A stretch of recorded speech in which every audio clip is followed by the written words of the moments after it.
Okay, we're getting near the very end. We'll actually have a couple more pages of this sketchbook. Um, and then I'll jump into my new sketchbook as well. I don't think it's as interesting because I'm just kind of a little uninspired. But anyway, here's this page. Nothing really going on here. Here's a guy riding a gorilla.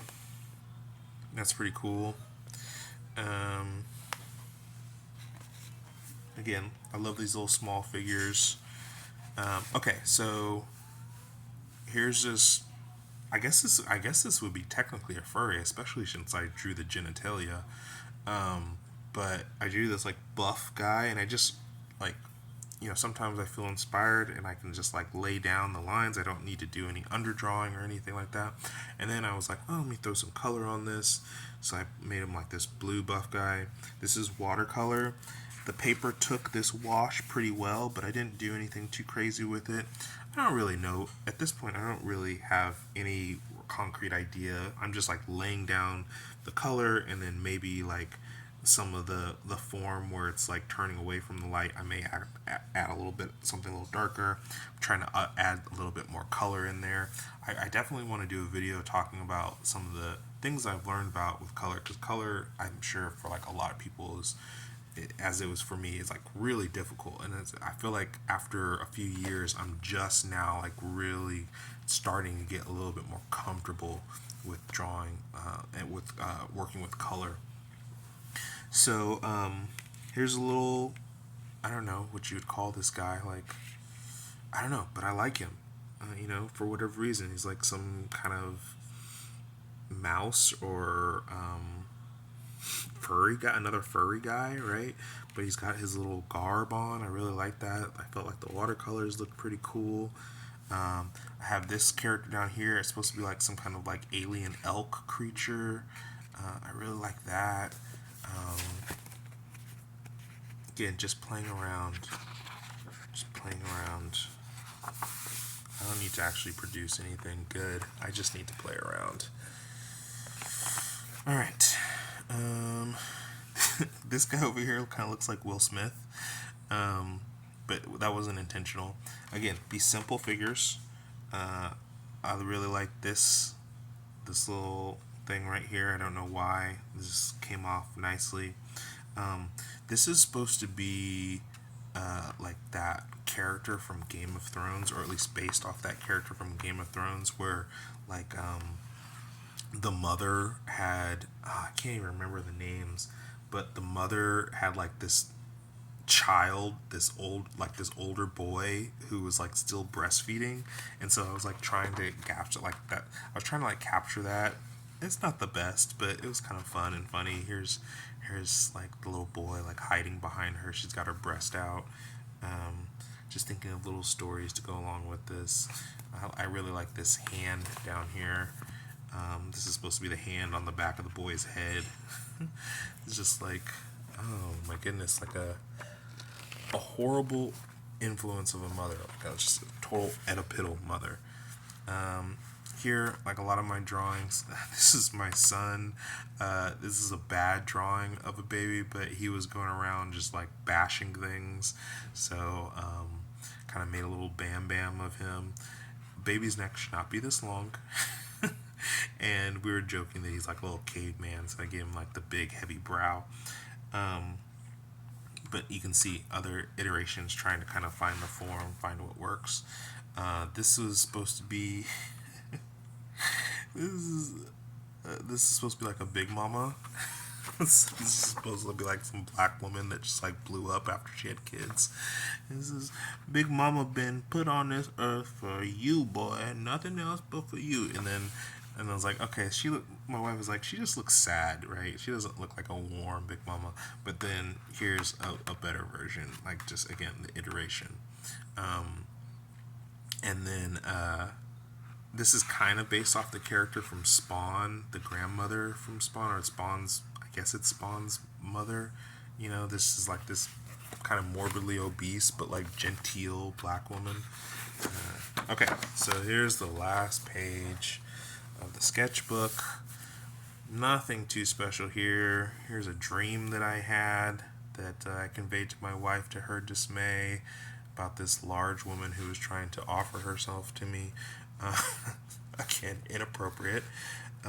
Just playing around with some shapes. Okay, so nothing super interesting there. Here I'm playing around with some lines, which is something I don't do a lot, but it could be fun in the future to do that. Just to describe form with lines, kind of like a la Alfonso Dunn or something like that. Okay.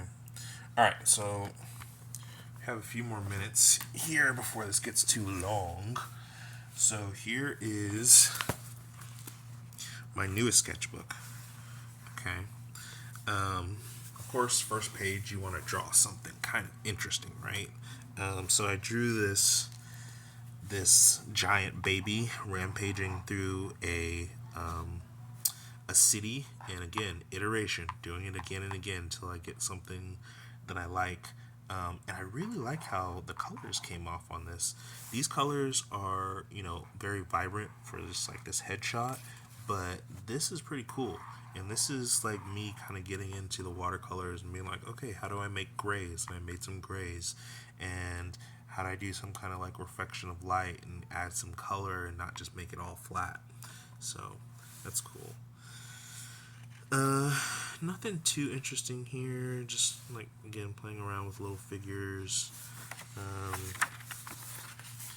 This page, this is a horrible drawing of my wife. I showed it to her and she's like, "Do I really look that bad?" I'm like, "No, baby, it's just a bad drawing. Sorry."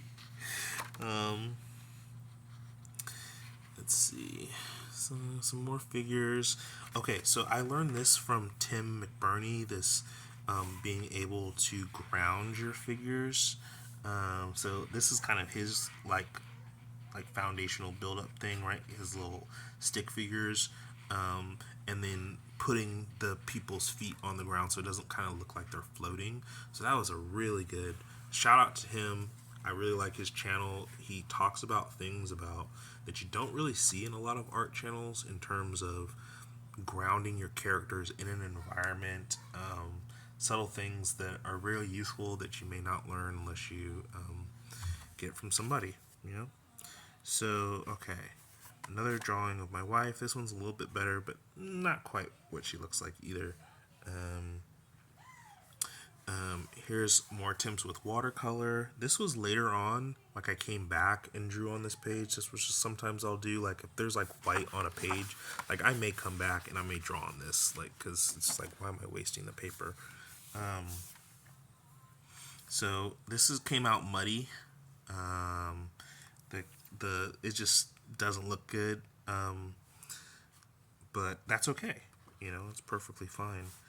And then try to draw my son in the high chair. Don't really draw a lot of like inanimate things, but it's good to practice. And then here is Tim McBurney. This is actually from one of the videos he did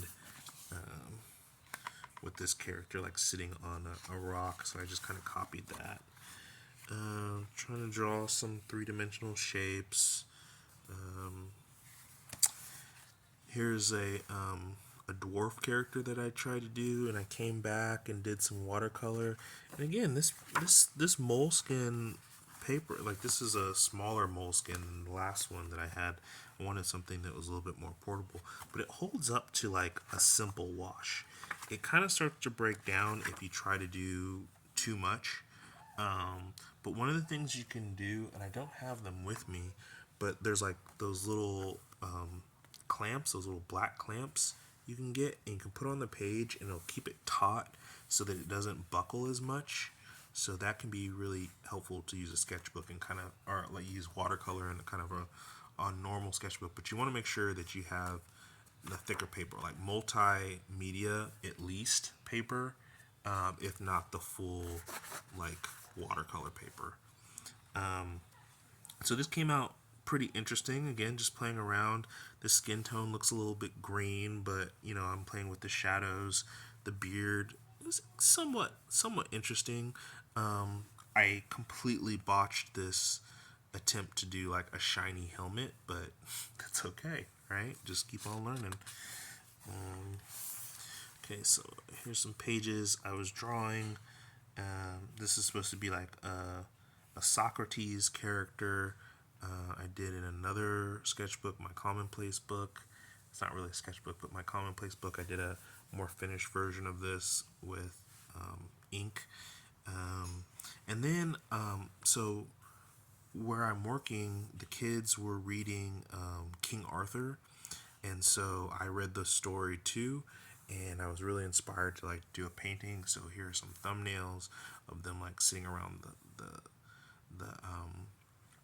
round table, and experimenting with different like Merlins. Here's Arthur, kind of had this sword thrust forward. So, but you can see here that you can use really simple shapes and create the illusion of a figure.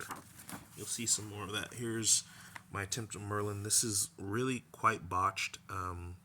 I feel like watercolor, but again, just trying to figure out the medium, trying to figure out how to do skin tones.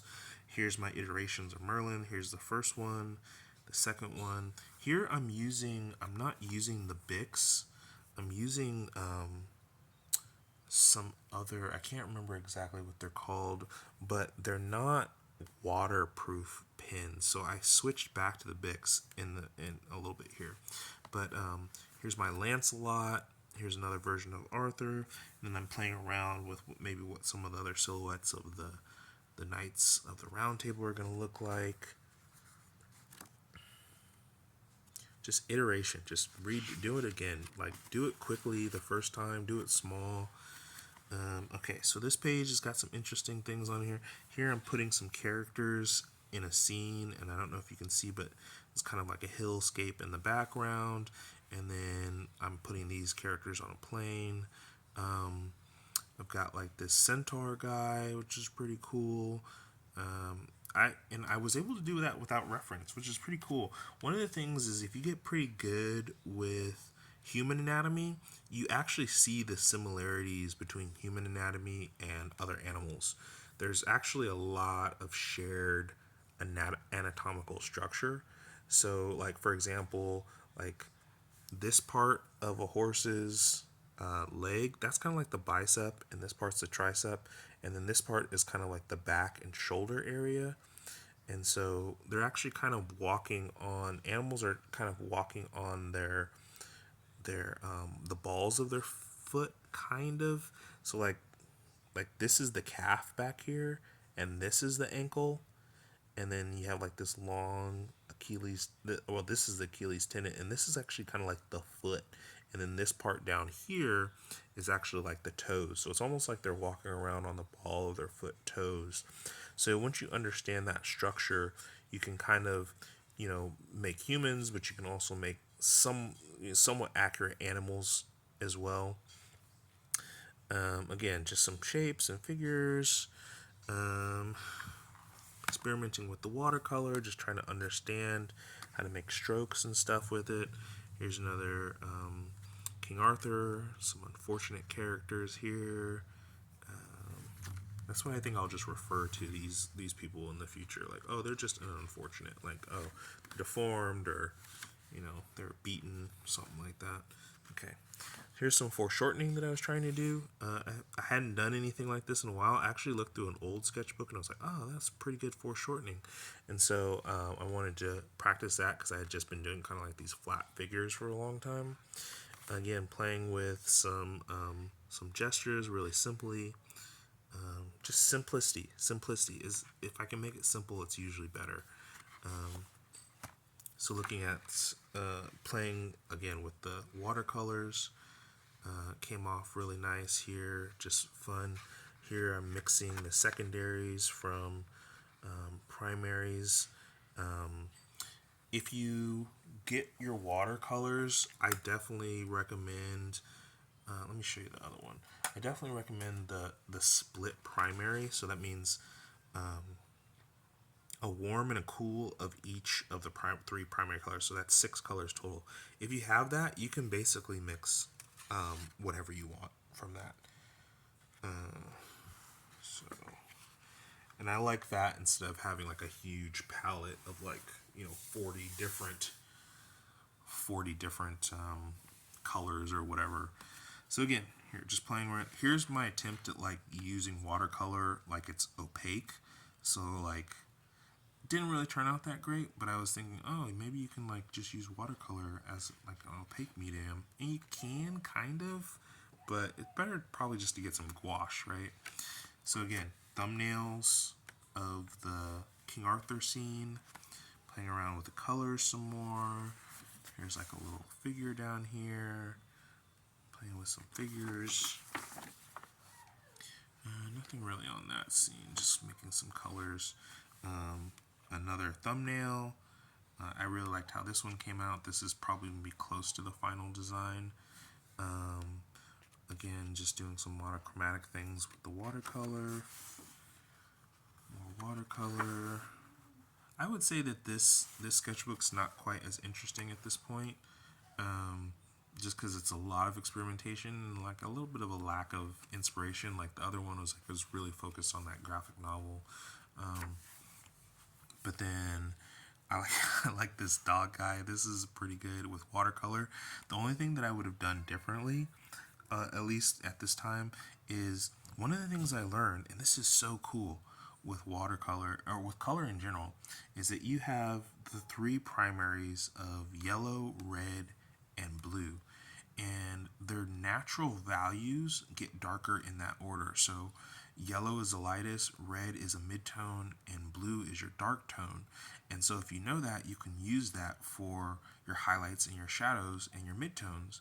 So your reds are going to be more in the mid-tone, and your blues are going to be in the darker tone, and your yellows are going to be in the lighter tone. And you can kind of create like these characters and drawings where your values are right. Now they'll be like super colorful, which is appealing in some respects, but you can also just desaturate those colors to make them look more realistic. So here I have a pretty prominent yellow. I think this is like a yellow ochre, and then a red, and then this blue is like super desaturated. I probably would have bumped up the chroma or the saturation of the blue a little bit more to make this one pop, but I like how this turned out, and you can really see the forms turning and stuff. So here's some like a bear that I drew from imagination, not looking at reference. Same thing with this duck. Not the best, but you know, just seeing what I can do. My wife was like, "Can you draw a duck?" I was like, "Let's see what happens." So, okay. So here's a page. Here's what I'm talking about with the yellow, red, and blue. You can really see that this character looks very colorful. And if I wanted to look more realistic, I could just desaturate these colors and get a more realistic look. I did this one as a painting first and then went over. This is just kind of bad. This is muddy, but you know, whatever. And then this is what I would consider a really good page. And I'm sorry if you can hear my son crying. He's had a hard night last night, so he's a little bit grumpy. But playing around with the eye sockets, the orbital bones, and the shape of the eyes to kind of create different faces. And I think this is a good page because it's just filled up, and there's like so much to see here. So again, working on my King Arthur characters, working on another character for a graphic novel. I had just watched the Road to El Dorado, and there's that main character, Chell, who's got like these really luscious lips kind of things. So I was like, let me draw a character with luscious lips. So, all right. And that's it. That's the end. So, thanks for sticking around for my sketchbook tour. Again, I think I'm going to break up these videos so that they're a little bit more digestible. But yeah, you can see that, you know, I'm not a super great artist or anything, but I do really enjoy it, and I'm learning. And so hopefully you've learned something from these videos that you can take away. And I'll do some more videos in the future on some like fundamental things like draftsmanship, being able to draw straight lines, not doing like the hairy lines, turning forms, so like turning the cube, things along those lines, how to draw characters so that you can draw a variety, not all your characters look the same. So those are some things that I'd like to do. And again, thanks for watching. I'll see you guys next time.